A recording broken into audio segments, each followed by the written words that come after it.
Greetings, history lovers. Welcome to This Tweet in History, the Week in Review, podcasting to you on tape delay from our North America studios. Here are your top stories for the week ending July 18, 2009. World, DATELINE Rome, July 1864. Rome sizzles, Nero fiddles, Christians belittled. The backstory. Popular legend has Caesar Nero playing his fiddle while Rome burned, although the fiddle was invented 1,000 years later. Some claim that Nero, who styled himself as the consummate artist, played his lute and sang the epic Sack of Ilium as though providing a soundtrack to the cosmic opera unfolding before him.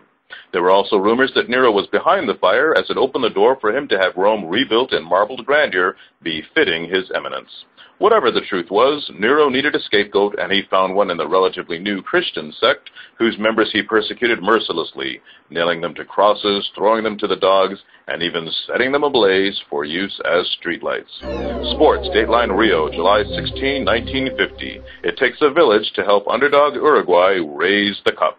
The backstory. It was the first World Cup after World War II, and when the heavily favored team from host country Brazil played Uruguay in the final, a record 200,000 spectators, a village worth of people, turned out to watch. Most left disappointed and stunned as underdog Uruguay pulled off a come-from-behind upset victory 2-1. Technology, DATELINE North America, July 16, 1957. He's got the right stuff. Glenn goes coast to coast in under 3.5 hours. Next stops, outer space, Congress. The backstory. On a crisp Tuesday morning, young Major John Glenn strapped himself into a jet in California. When he landed in Brooklyn 3 hours 23 minutes later, he had set a new transcontinental speed record of 725.55 miles per hour, even with 3 in-flight refuelings. This was the first transcontinental flight to average supersonic speed. Major Glenn made the flight not to chase a record, but rather to prove that the plane's engines could tolerate an extended period of full afterburner without damage. Following that historic flight, John Glenn was selected for the space program and, in 1974, elected to the Senate.